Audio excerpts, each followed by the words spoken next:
Hey everybody, we're going to get started in just a second. This is the Q&A session. Let me just make sure everybody can post. Okay. So I have some questions that were submitted to me in advance, but if you have any questions about anything that we covered last week, any of the mindset work, please put them in the chat so I can answer them. Let me know, now you've kind of had the weekend to think about the mindset work, what kind of hit home, what made you think, what was kind of completely new mind-blowing information. Put it in the chat and make sure you put, click the drop-down menu so it says everyone, so everyone can see your question or your comment or whatever. And we'll get started in just a second. Oh, good to see so many of you back. And I'll get started in 1 second. So if you have questions about anything that kind of came up for you or any comments at all, please put them in the chat so everyone can see. And if you saw the email yesterday, we are just doing a little promotion for the next couple of days for people who are interested in doing a next step call. We're giving them away for free. My diary's already pretty full, but there's the link. If you want to try and get in, you just have to book it in the next couple of days, and you can do a free call with me or Tamara, whose diary is has a bit more room,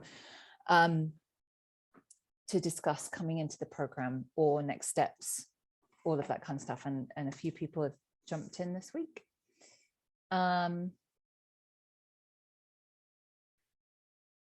Okay, so some good questions. Susan, I'm going to get to your question. Why don't we start with yours, Susan? So Susan's asking how much more work I have to do on all of my sobriety. So this is how I'm going to answer this, because I asked the same question when I first got sober. So first of all, Susan, it's not work, it's effort. Now, when I first got sober, I went to 12-step programs because it was 22 years ago and that's all it was. And I asked the same thing after about 5 months, like, how much longer do I have to do this for? When will I be fixed? And someone told me forever. And I was like, are you freaking kidding? Like, what? Now, there's a couple of things. We're not working on our sobriety forever, although we kind of are. What we're doing is personal development, the development of oneself. And that is a lifelong task. So you need to look at it in the same way that you see exercise, right? I'm 49. In my early 30s, I could run 10 to 12K quite regularly. I was super fit. Doesn't mean anything now. What matters now is what I do today. Today, I was up at 6 a.m. on my Peloton. I did 30 minutes and then I did some stretches and other stuff my chiropractor has given me because I'm nearly 50 and that's what my body needs. So if I just stopped exercise, if I exercised really intensely for a year and got really fit, that would be great. If I stopped, my fitness, my flexibility and my health would go backwards. So we all know and accept, right? You have to move your body for the rest of your life for optimum health and well-being. It's the same for our mental and emotional health. So we continue to work on, we continue to exercise forever, and we continue to work on our mental and emotional health. We have a practice, a mental and emotional health practice, and we have an exercise practice. But I want to tell you, there is a destination. The place, when we put the effort in, and early sobriety is not how it is long term. I want to say in that first year or more, we put in quite a lot of effort because we're trying to, it's a massive lifestyle change. There's a lot going on. There's a lot underneath all of that stuff we have to deal with. So if we put that effort in, and the destination we want to get to is this: we want to feel comfortable in our own skins, and we want to have appropriate emotional responses to events. Once I put the effort in and I get there, what I want to do is maintain that. And I maintain it by continuing to practice things that support my mental and emotional well-being. Does that make sense, Susan? If I really reject the whole idea of a recovery toolbox, I don't like it. It kind of alludes to the fact that we just off we go, and every so often we break down and we need to go into our toolbox, fix ourselves, and off we go again. I don't believe that's how it works. This is it. What we need is a practice. And I want to tell you, the practice doesn't feel like work. The practice for me doesn't feel, if it feels like effort. So this morning I got up a bit earlier because I had a call that started a bit earlier than normal. So I got up a bit earlier because I really like how exercise makes me feel. And here's the other thing. I have lower back issues. And I need to do certain things. When I practice these exercises and stretches, my lower back and my flexibility really improves. And what happens, this is exactly how sobriety is. My chiropractor for quite some time was saying, Veronica, you need to strengthen your core. You need to do these certain stretches regularly and your back will feel a lot better. And I was like, yeah. I stretch, I do that every so often. I really was like, yeah. I know I need to do it, and not doing it. So one day my back was bad and I really committed to doing the stretches. And after about a few days, I noticed that my back just felt so much better and less stiff. And my brain made that connection between, when I do this, I like how I feel. And once that connection had been made, the doing of it just became part of my routine. It didn't feel like work. It feels like effort, but not actually massively, because I love the rewards. Sobriety is exactly the same. Susan, does that answer your question?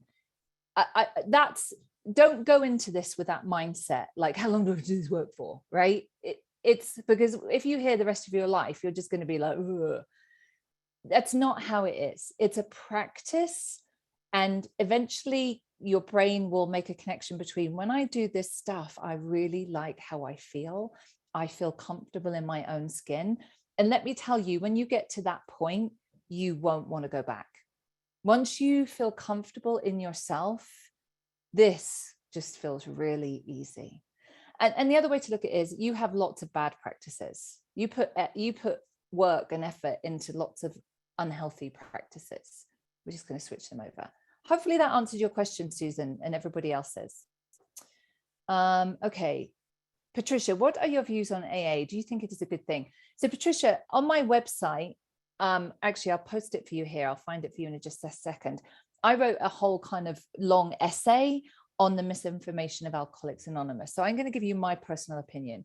That's how I got sober, because that's all there was 22 years ago. There was nothing else. There was that or going to rehab, and I didn't have any money.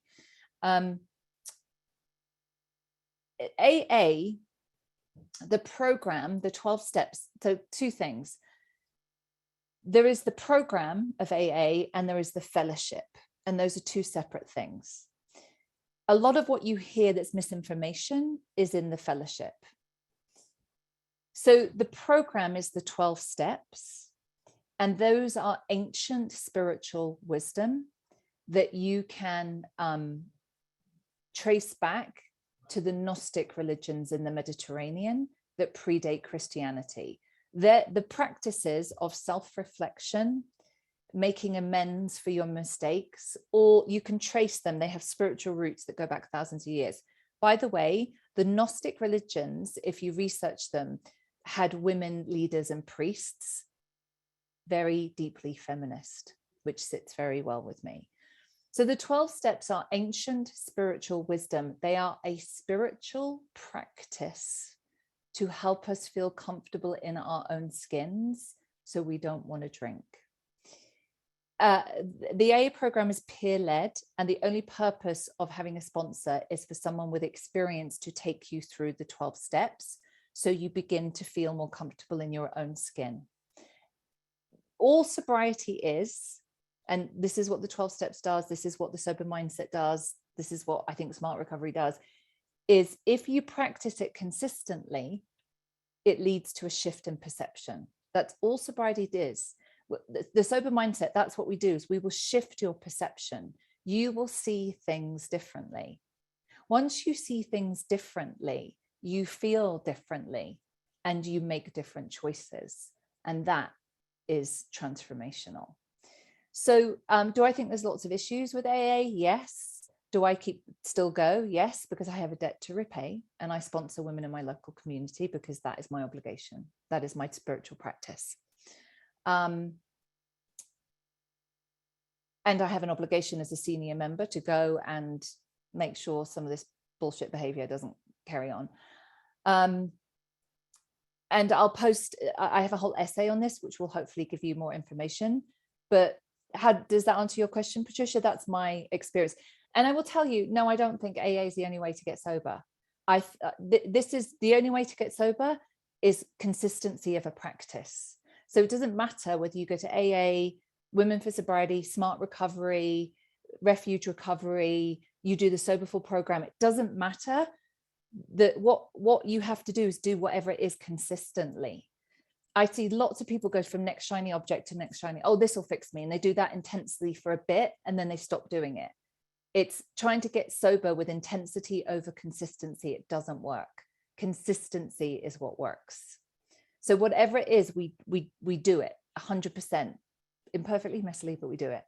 Does that help you, Patricia?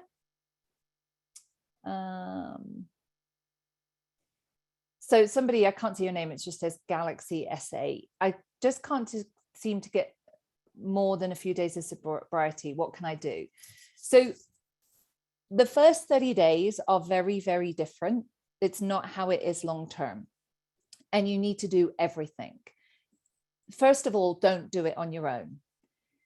Second of all, there's no such thing as failure. There's only feedback. So have a look back and see, you've got lots of data there of all the things that haven't worked.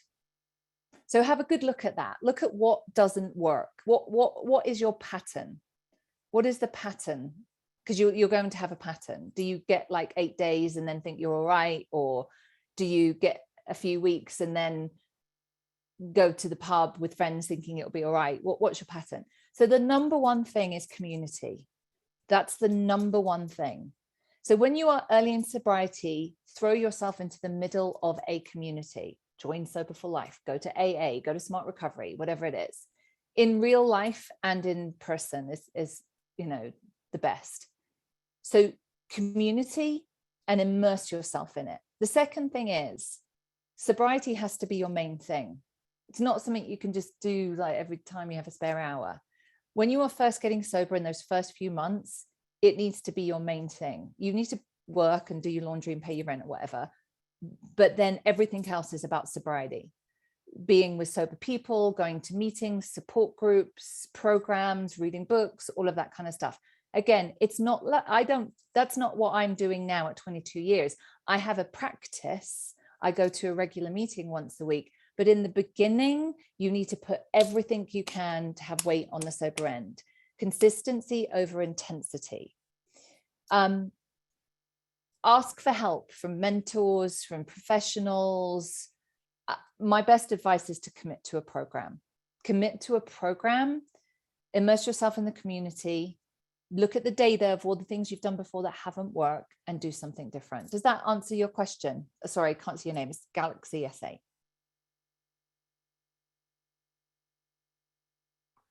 Michelle has asked, I'm struggling to find sober friends. My normal friends love wine nights, meals with wine, trips out to booze-filled events. Now I feel as though I don't belong to their activities that include booze. So, Michelle, are you sober? How long have you been sober for? I want to say that this is really common. I got sober when I was 27 and I had no friends. All of my friends drank. And I didn't feel safe and they didn't understand or care.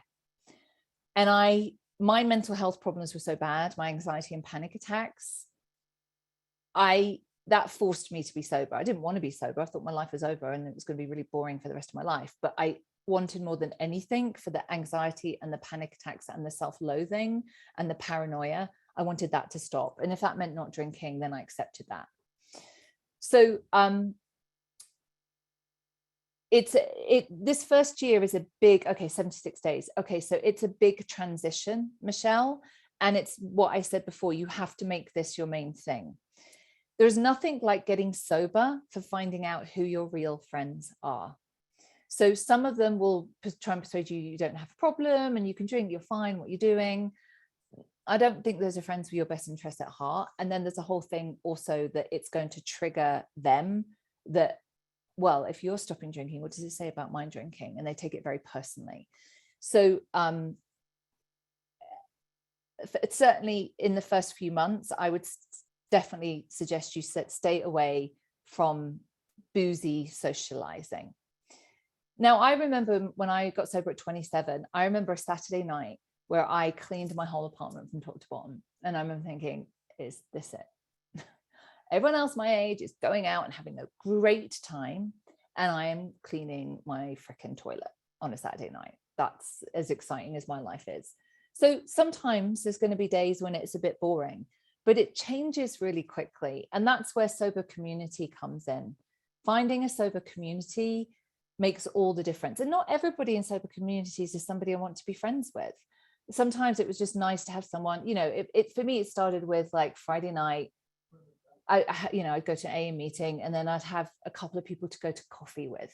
And that was nice because at least I was out and having a chat.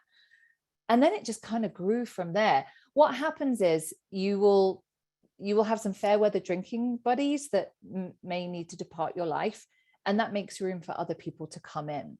So engage in a sober community, show up consistently so people can know you. People are not going to come and knock on your door and say, you look nice, come out to play, right? You've got to show up consistently so people can get to know you. And the best way to do that is in sober community. So one of the things that I've done when I came to America 12 years ago, I have sober girlfriends all over the country, and we just met online. And then we got to know each other, and then there would be like a sober event, like She Recovers or something else going on. There was this event in Washington a few years ago, and I'd go and they'd be there and we'd meet in person, and then they'd visit or I'd stay. So I created a sober community in America, and I don't see them every day, but we visit and we hang out and we talk and all of that kind of stuff. I have a sober community locally because I go to AA meetings. I have my Sober for Life people.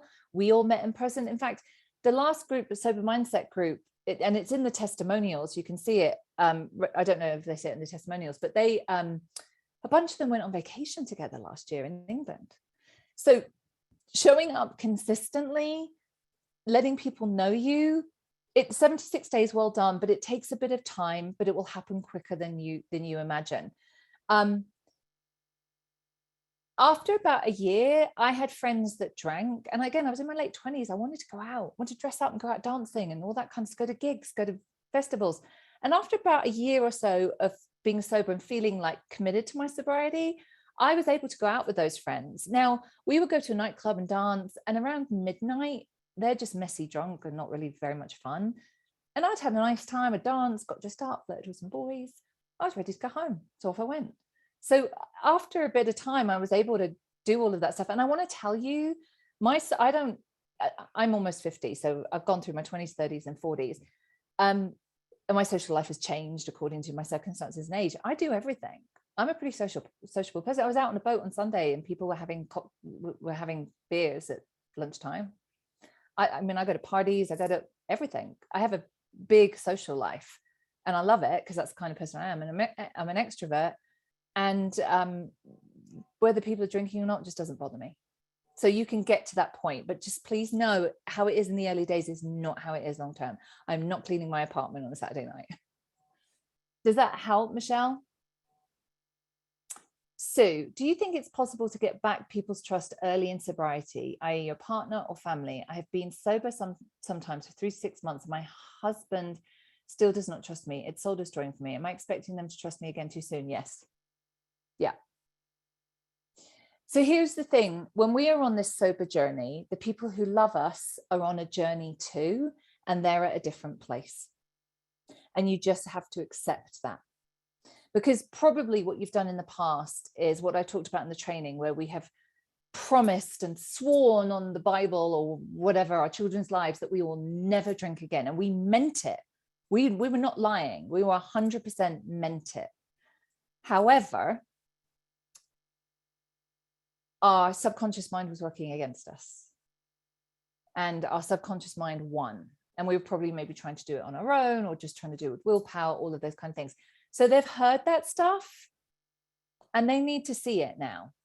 So don't take it personally, Sue. They are on their own journey and you need to accept and allow them to have their own journey. I remember being, I feel like 3 or 4 years sober. So I was working as a psychotherapist. I worked in a rehab, very secure in my sobriety. And I was with my mum and we were driving somewhere and I had a sore throat and I was sucking on like lozenges, like a lot. And they have a medicinal, kind of smell. And my mum went, I can smell alcohol. Have you been drinking? And I was like, oh. And I was like, Mum, it's this. And I have to accept that my mum had a long history of years of me lying about my drinking. She's on a different, she accepts it now. I'm 22 years sober, I think, pretty much. But yeah, you need to, 3 to 6 months is not long. It's really, really not long. Now, I will tell you, I have seen so many families and children so proud of somebody in recovery, really just so proud, telling people like my mom or whatever. And that will come, but they need more time. So it's not a long time and they're on a different journey. Does that make sense, Sue? And you just need to accept that. Focus on your journey and allow them space and time for their own healing journey too. Here's the other thing. You being okay is not dependent on them forgiving you. You need to let go of that. You need to do the work that you need to do to be okay. Jordan. Oh, if you want to find out more, we're giving away some free calls to join the Sober Mindset. So it's free. You can book it there, but you need to jump on those soon. Okay, Jordan. I take on everyone else's feelings and stress. I had 5 months and felt so good, but something really bad and stressful happened in my family and I chose to drink over it because I took on such pain and anxiety. Jordan, that's everything that I saw last week. We don't have the skills to deal with our emotional lives, so we default to alcohol. So the reason that you did that is because you didn't have the emotional skills to deal with how bad you felt. That's all mindset work. That's what we teach. Number one, we teach how to deal with the resentments.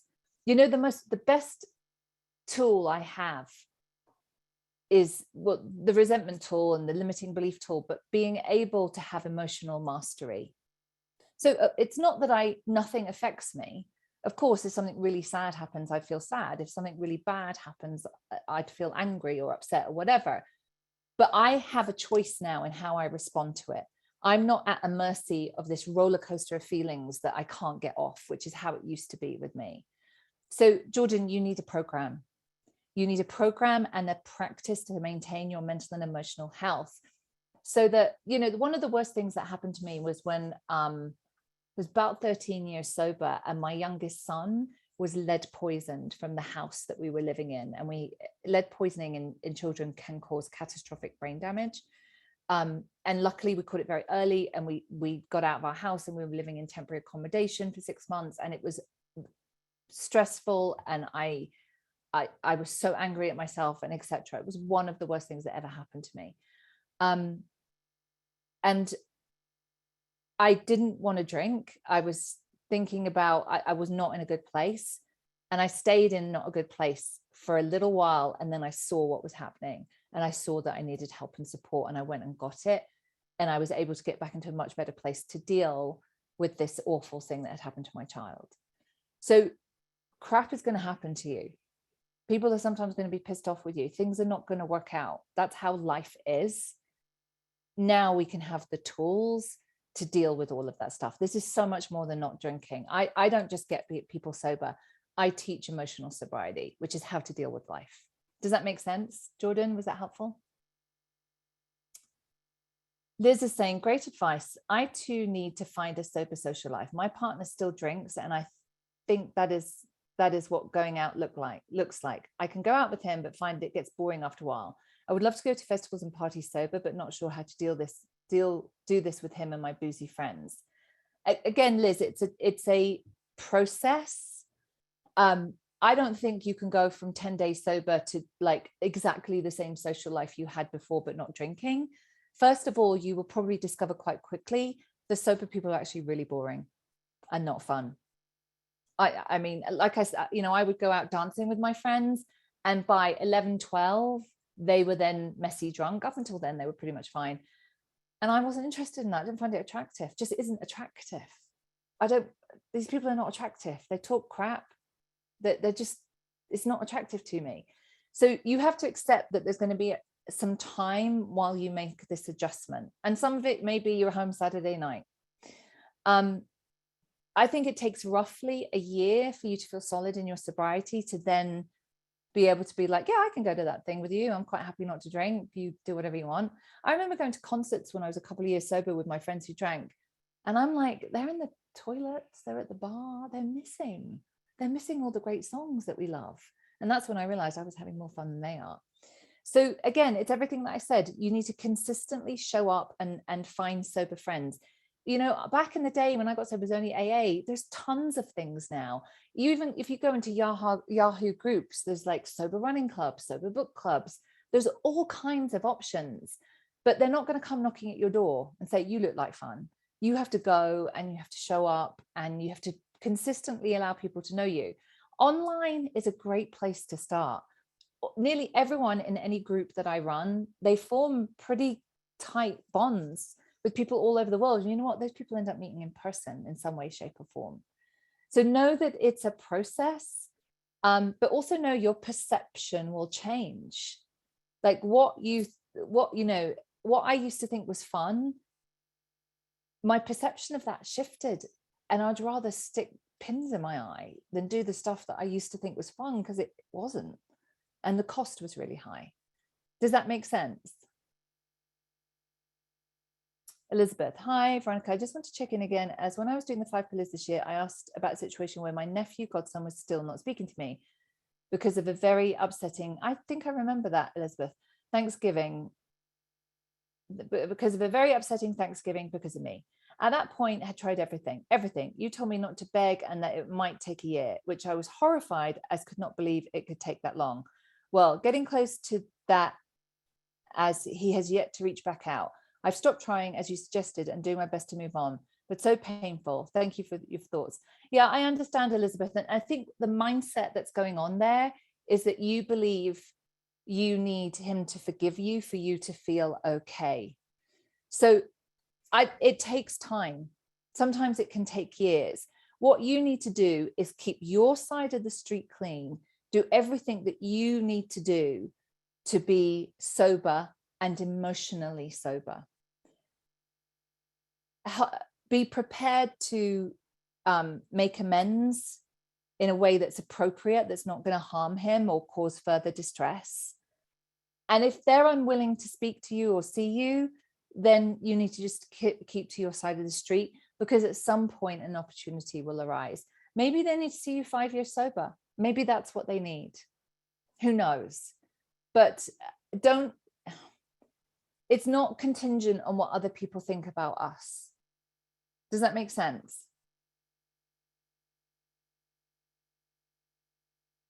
Sue said, I never saw it like that they are on a journey too. He did join Alan. Yeah, okay, good. Yeah, we just need to give it more time. Yeah, any more questions, put them in the chat. There's a couple here that people submitted that I want to answer. One was from somebody who asked about nightmares that they'd been having, that they'd done a lot of work on their sobriety, and but they had been waking up with some nightmares, screaming, and really kind of quite distressed. So I won't read all the question up, but that's the gist of it. So I want to say nightmares. I have another client I'm working with in my VIP program who had nightmares that are now, I don't think she's had them for a while. The nightmares and dreams is how our subconscious mind communicates with us. You know, reoccurring dreams we often have. It's not unusual to have reoccurring dreams about drinking. I can't remember the last time I had one, but it was probably within 5 years. But certainly at the beginning of my sobriety, I would have them. And what would come up for me is I would lie about it. And it was the shame about the lying in my dream that I'd wake up and be like, oh, thank God. Thank God. I'm so grateful. So when we have nightmares, it's definitely our subconscious mind communicating. And nightmares like that, where you're waking up screaming, it's like, do I have your attention? Do I have your attention? There is something that needs to be looked at here. So sometimes it's an unresolved trauma. It could be all kinds of different things, but that's often what's happening when we have a nightmare like that. It's our subconscious mind. Our subconscious mind is communicating to us. And when we are in distress and something really needs to be looked at, that's when we behave. And you can sometimes see it in other people, we behave in ways, it's like kind of they'll be like, I'm fine.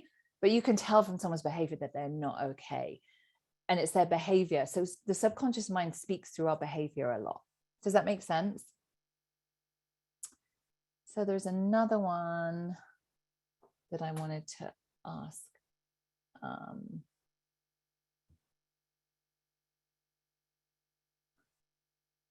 So Victoria has asked, loved your 5-day course, just ordered the book, great. 9 months sober. Okay, emotional sobriety is something else, and I'm now ready to address it. I fully agree that limiting beliefs and resentments keep us drunk. Thank you for sharing that. It's created a shift in me. I can see that my deeper emotional triggers are lack of self-worth and lack of control of thoughts and behaviors. My scenario is this. For 3 decades, I have obsessed over partners and exes. I really do not like that I do this. Willpower will stop me looking at their Instagram, etc. But how can I create a mindset perception shift so that I can truly believe they are insignificant in the life that I am living? That's all to do with, Victoria, the story that you're telling yourself about yourself. So, and this is the work we do in the sober mindset. A lot of it is, there is an event, could be anything, could be embarrassing Thanksgiving, piss off our nephew, it could be break up with a partner, it could be not get a promotion, could be neighbor ignored us, doesn't matter the event. That's the important thing, doesn't matter. We then tell ourselves a story about the event that fits with our belief system about ourselves. So you have a story that you are using using ex-partners. You are using the ex-partners to tell yourself a story about yourself that keeps you feeling bad about yourself, a lack of self-worth and lack of control. So there's different ways to change it. You can't think your way out of it. It's the practice. So for me, what kind of resolves a lot of things is the resentment work. And it's not doing it once. So in the Sober Mindset program, we have a 2-day retreat where we spend all day doing the resentment work. It's really deep. It's really transformational. But if you just do those 2 days and nothing else, I mean, you'll certainly have an effect, but nothing like what you could do if you then made it a practice of continuing to just reveal. Resentment work is just revealing yourself to yourself. And it's revealing, what is the story I'm telling myself about this event? So that's kind of like the real nuts and bolts of the work that we do in the Sober Mindset program. It's revealing that we tell ourselves a story that fits with our limiting beliefs about ourselves, that triggers a whole bunch of behavior, usually drinking, and it just keeps us stuck. We use outside, we think it's being done to us. It's not. We are using outside things, often to justify our own drinking, but also other behavior. But also a lot of it is just if my subconscious mind, if my limiting beliefs are, I'm not good enough, I'm not worthy of anything, Whatever happens outside of you, you'll make it fit that belief system. Does that make sense? I'm not sure if Victoria's on the call, but does that make sense? Oh, yes, you are.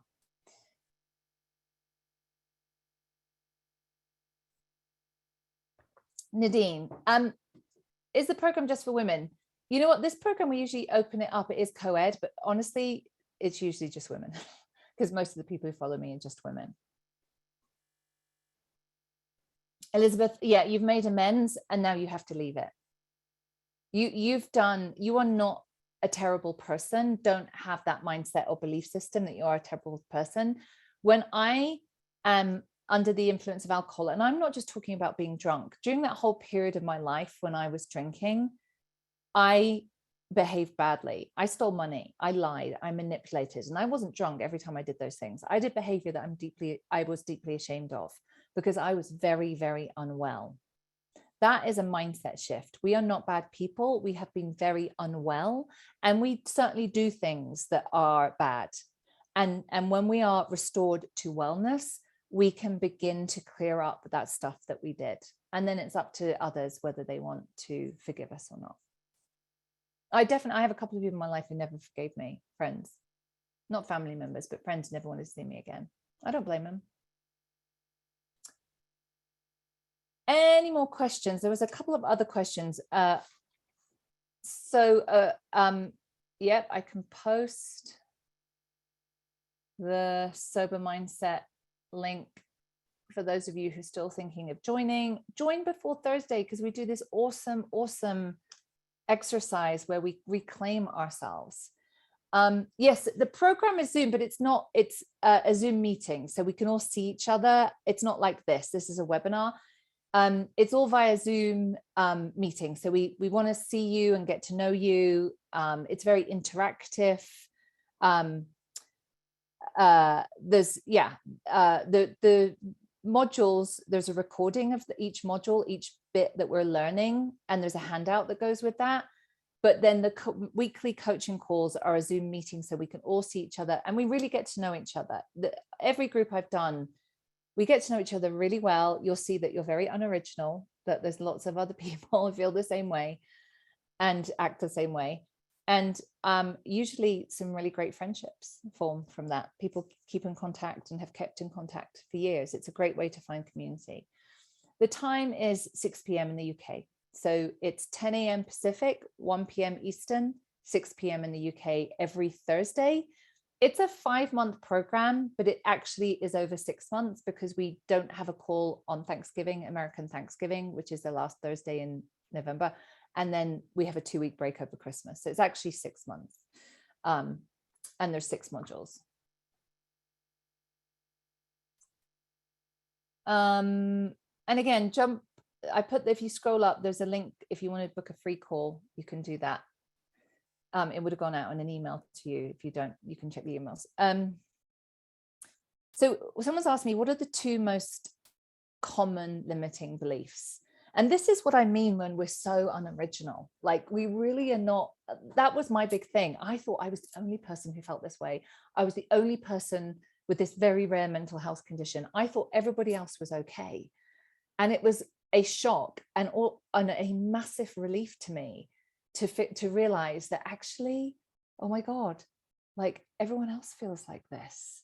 Like, and then I realized that, and then I realized, and they say they used to feel like that and now they feel differently. Well, what did they do? Because I want to feel like that. So the 2 most common limiting beliefs that I want to say everyone has to some degree or another is not being good enough and not being lovable. Those are the 2 biggest ones. It's really interesting. And I think we have them to degrees. You know, my best friend, I definitely feel that she has always felt that she's lovable. Sometimes not being good enough comes up in different areas for her. For me, I had those very deeply. There's just lots of variations of not being good enough, like low self-worth. That's just not feeling good enough. Those are the 2 most common limiting beliefs. And those rule our lives until we know how to change them. And I will tell you, those ruled my life for 30 years. And now that feels laughable to me. I absolutely know 100% deep down in my bones that I'm worthy of love. And I know that I'm good enough. It doesn't mean I think I'm like freaking amazing all the time at everything. Oh no, it just means I accept my humanness. I'm really bad at lots of things and I mess up a lot all the time. But that doesn't mean, those events don't mean anything about my worth. And that's the difference. And that's freedom. That's having freedom in our minds. Any other questions or comments before we wrap up? Who's thinking about jumping into the program? Patricia, do you believe that we're born alcoholics, or is it a learned behavior? Also, is there such a thing as an ism that they talk about in AA? So I'll give you my take on that. This is what alcoholism is. And this is why I personally will always use the word alcoholic, because it fits me. And I'm taking this from the big book of AA. On page, hold on, page 52, it talks about something called the bedevilments. And this is alcoholism. We were having trouble with personal relationships. We couldn't control our emotional natures. We were a prey to misery and depression. We couldn't make a living. And it doesn't mean money, it means a life. We had a feeling of uselessness. We were full of fear. We were unhappy. We couldn't seem to be of real help to other people. It doesn't mention alcohol or drinking or how much you drink. When I was 3 years sober and I hit my emotional rock bottom, that's how I felt. All of my personal relationships were difficult. My relationships with other women always felt competitive. My relationship with men, train wreck. I was a prey to misery and depression. Some days I felt great. Other days I didn't feel great. And I never knew why. And I never knew how to change it. And I was always looking for outside fixes to change this inside feeling. I felt like I was existing and not living. Like I checked all the boxes. I had a career, I had a car, I had bought a house.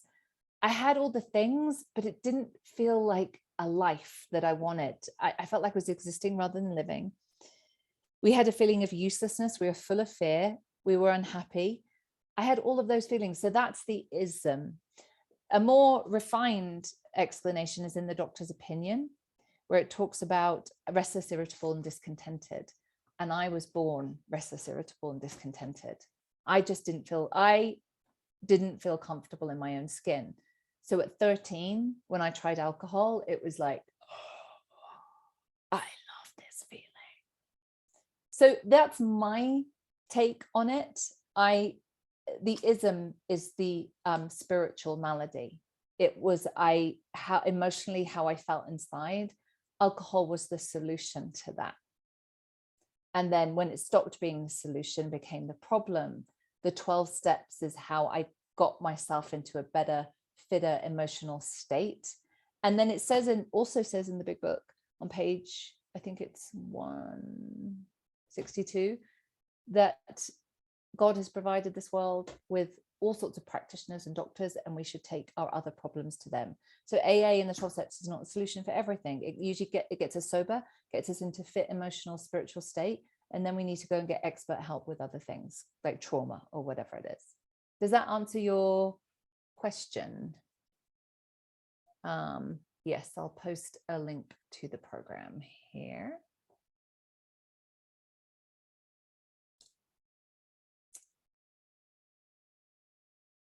Does that answer, Patricia? And Nadine, I just posted a link to the program. Amanda, I've been following you for over a year. Your podcast and free courses have been incredibly life-changing. Yay.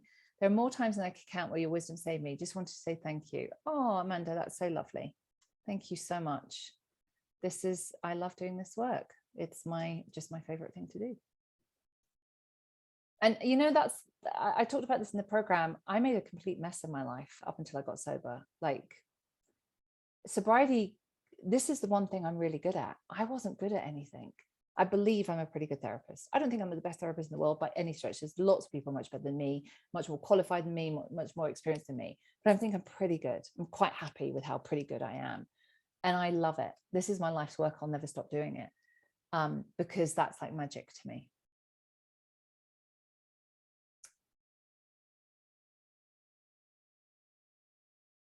So Jordan says, I agree with Amanda and fear the cost.